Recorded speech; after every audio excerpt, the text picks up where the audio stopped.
दीपक बोडखे यांच्या प्रचारार्थ प्रकाश आंबेडकर यांची उद्या सभा।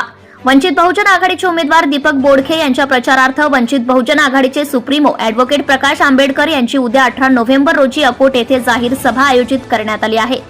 प्रकाश आंबेडकर यांच्या या सभेतून कोणावर निशाणा साधतात याकडे सर्वांचे लक्ष लागले आहे।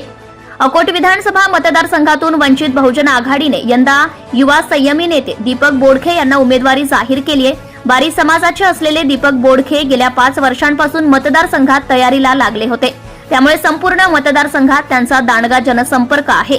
यंदा त्यांना उमेदवारी मिळाल्याने अकोट तेल्हारा तालुक्यातील बारी समाजासह सर्वांमध्ये आनंदाचे वातावरण पसरले आहे। त्यांनी उमेदवारी दाखल केल्यापासून संपूर्ण मतदारसंघ पिंजून काढलाय। शुक्रवारी तेल्हारा तालुक्यातील विविध गावात त्यांची पदयात्रा, कॉर्नर सभा पार पाडल्या।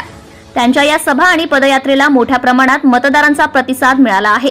प्रचाराच्या अंतिम दिनी म्हणजेच उद्या 18 नोव्हेंबर रोजी त्यांच्या प्रचारार्थ वंचित बहुजन आघाडीचे सुप्रीमो ॲडव्होकेट प्रकाश आंबेडकर यांची जाहीर सभा अकोटात आयोजित करण्यात आली आहे। या सभेनंतर मतदारसंघात राजकीय समीकरण बदलणार असल्याची चर्चा राजकीय वर्तुळात रंगली आहे। तर या सभेत ॲडव्होकेट आंबेडकर कोणावर निशाणा साधतात याकडे सर्वांचं लक्ष लागलं आहे।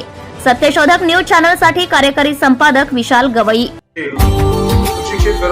Subscribe now and press the bell icon.